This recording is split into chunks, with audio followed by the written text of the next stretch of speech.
কুত্তার বাচ্চা, ইনভাইট ধরস না কে? হ্যাঁ, তোকে কখন থেকে ইনভাইট করতেছি? এমন ভাবে গালি দিতেছো কেন? আমার না কষ্ট হয়। এই ফকিনের বাচ্চা, তোকে গালি দিব না, তোকে চুম্মা দিব। আয়। এমন করতেছো কেন? তোরে কি বলছিলাম? বলছি একটা ইভোগান ম্যাক্স করে দে, কিছু ডায়মন্ড টপ আপ করে দে।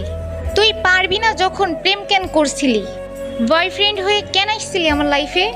ফকিন্নির বাচ্চা, আবার বলস কষ্ট পাস। আহারে কি কষ্ট তোর, কষ্ট লাগে তোর, তাহলে প্রেম করতে আসছিলি কেন? বয়ফ্রেন্ডের চাহিদা পূরণ করতে পারবি না তো প্রেম করতে আসছিলি কেন তুই? এইরকম ফকিন্নি হয়ে তুই আইছস আমার সাথে প্রেম করার জন্য?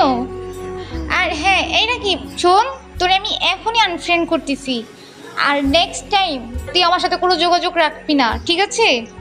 আর তোর সাথে আমার কোনো প্রেম টেম কিচ্ছু নাই, তুই তোর মতো থাকবি, আমি আমার মতো থাকবো।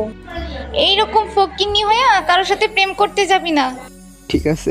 তুই যেরকম সেরকমদের কাছে যাবি, বড় লোকদের কাছে যাবি না। ফকিন্নির ঘরের ফকিন্নি। আমি তোমার পায়ে ধরি, প্লিজ আমার আর গালি দিও না। ওকে ঠিক আছে, তোকে আর গালাগালি করবো না, আর নেক্সট টাইম আমাকে বিরক্ত করবি না। তোকে আমি আনফ্রেন্ড করে দিতেছি, বাই। খুব বেশি কষ্ট লাগতেছে আজকে, জানি না কেন, আবার অনেকটা একলাও লাগতেছে আজকে। আইডিটা ফলো দিও।